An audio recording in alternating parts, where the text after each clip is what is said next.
How to deactivate your Pinterest account easy and fast. Hello guys, in today's video I'm gonna show you how to deactivate your Pinterest account easy and fast way.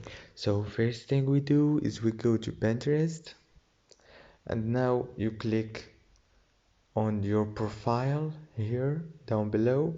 After that click on those three dots in the up corner and after that click on settings. And now go to account management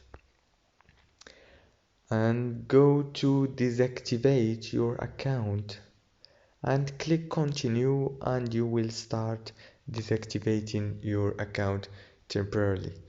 And that's it for today's video guys. Don't forget to like and subscribe if this video was helpful for you. Thank you so much for watching till the end. Thank you.